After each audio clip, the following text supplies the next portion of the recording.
Em novembro de 2024, as contas públicas do Brasil registraram um déficit primário de 230,5 bilhões de reais, o segundo pior da história, e a dívida total do setor público já ultrapassa 1 trilhão, devido aos altos gastos do governo Lula, incluindo os impactos dos precatórios e os pagamentos elevados com juros da dívida. A situação fiscal do país continua sendo um tema polêmico, especialmente entre as figuras políticas de direita, que acusam o governo de ampliar os gastos sem medidas efetivas de controle. A gestão Lula, no entanto, tenta reverter a tendência, visando um déficit fiscal zero em 2024, mas os dados apontam para uma deterioração das contas públicas, com uma pressão crescente sobre a arrecadação e os gastos do governo, particularmente com as despesas com o pagamento de juros da dívida pública, que já representam 7,48% do PIB. Isso levanta questionamentos sobre a sustentabilidade da política fiscal do governo e sua capacidade de lidar com a crise econômica. O cenário exige uma análise criteriosa sobre os próximos passos e os impactos dessa gestão nas finanças do país. Esses dados sugerem que o Brasil pode estar se aproximando de um limite em sua capacidade de enfrentar o rombo fiscal, o que pode gerar impactos negativos para a economia e aumentar a pressão sobre a gestão do presidente Lula. Como escapar desse rombo? Deixe seu comentário e já curte o vídeo. O presidente Lula deve seguir hoje se encontrando com ministros para discutir corte de gastos no orçamento. Ontem o Tesouro divulgou o resultado das contas públicas do governo até o mês de setembro. Repórter André Anelli. Essa quinta-feira foi mais um dia de espera pelo anúncio das medidas de corte de gastos do governo federal.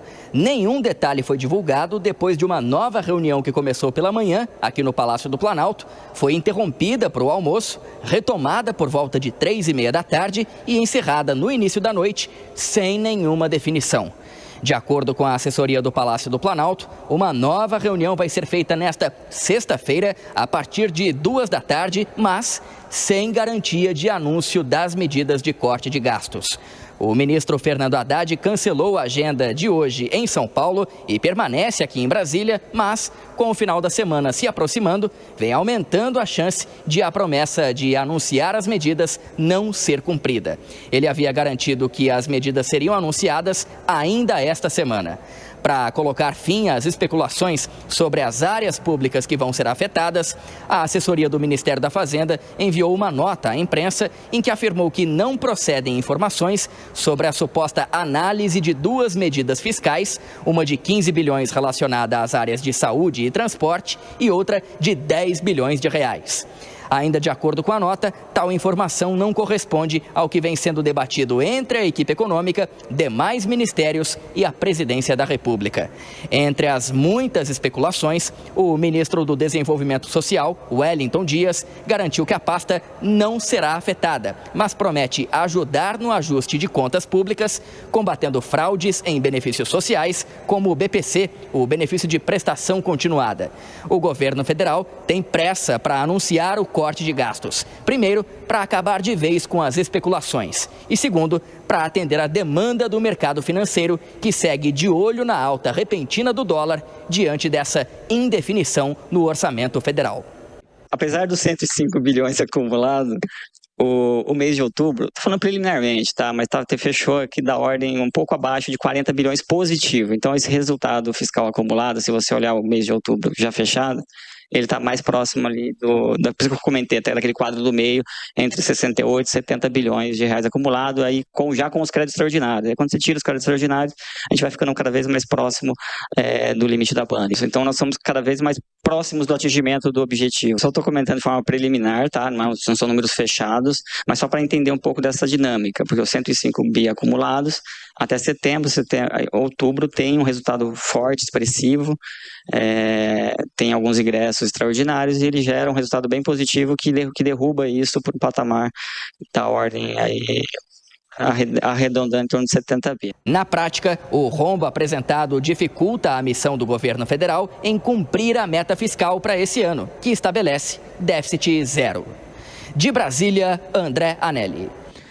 7h06. Cristiano Vilela, não está fácil, não é fácil, afinal de contas, nenhum administrador público quer cortar, todos querem gastar, mas, enfim, tem hora para tudo na vida, como a nossa mãe já ensinava, não é, Vilela? Bom dia.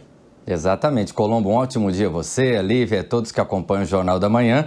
Existe a necessidade de corte de gastos, mas infelizmente o governo tem demonstrado um certo desinteresse ao longo desses 2 anos em promover essa reforma na estrutura da administração pública tão inchada, tão custosa e que, num determinado momento, se vê numa situação de obrigatoriedade, meio que a contragosto, mas precisando fazer esse corte. O fato é que nós temos aí um acumulado de dívida de 105 bilhões de reais. Muitas vezes esses números tão grandes acabam não nos permitindo ter uma exata noção do quanto isso é custoso. Quando a gente fala, por exemplo, das emendas parlamentares, da farra das emendas, do grande volume de emendas ao longo do ano de 2024, nós estamos falando de 50 bilhões, o que é muito. E você veja que o déficit das contas públicas do governo até o mês de setembro já está em 105 bilhões. Não tem jeito, tem que cortar, o governo vai ter que cortar na carne e se não fizer uma reforma estruturante nos gastos da administração pública, vai precisar cortar naquilo que é mais caro ao povo brasileiro, que é o valor das despesas sociais, de educação, saúde, assistência social. Se fizer a lição de casa, esse tipo de corte vai ser preservado. De janeiro a agosto deste ano, as estatais acumularam um rombo de 7 bilhões e 200 milhões de reais. Esse é o maior déficit da série histórica do Banco Central. A gente já mudou aqui, sai Pedro Duran, volta Débora Oliveira. Débora, qual que é o recado que esse déficit nos traz? A gente precisa mudar a gestão dessas empresas, Carol. Pelo menos foi isso que, com boa parte, assim, um consenso de todos os economistas que eu conversei ontem, quando a gente teve esse dado do Banco Central, trazendo esse déficit. E o porquê que é muito preocupante? 2023, a gente já encerrou com as estatais com déficit de mais de 2 bilhões, o que já era o pior resultado em 8 anos. Esse déficit de 2023, a gente não contabiliza Petrobras e Eletrobras, porque essas são empresas de capital aberto, elas têm características de governança diferentes. A gente está falando aqui de déficit de empresas de estatais estaduais e federais, e nesse caso, desse déficit de agora 2024, que passa dos 7 bi, menos um pouco da metade, 3,4 ali do federal, e o restante são das estatais estaduais. Por que é um ponto preocupante? A gente está falando de empresas que, se continuam tendo muita deficiência no seu caixa, precisa ter dinheiro sendo injetado vindo do Caixa da União, vindo ou seja, do Caixa da União ou dos estados, para poder conseguir suprir essa situação. Pensando racionalmente, Carol, você gostaria de ter uma empresa que está dando prejuízo? Não. Pois é. Aí entra, até no mercado financeiro, a gente tem um terminho em inglês que chama turnaround, que é quando você faz uma reestruturação em uma empresa que está dando prejuízo. E aí você rever estrutura de equipe, você rever a gestão, você rever se você precisa pegar dinheiro, ou no caso das empresas têm capital aberto no mercado, para poder você conseguir rever a estrutura dessa empresa para que ela passe a ter lucro.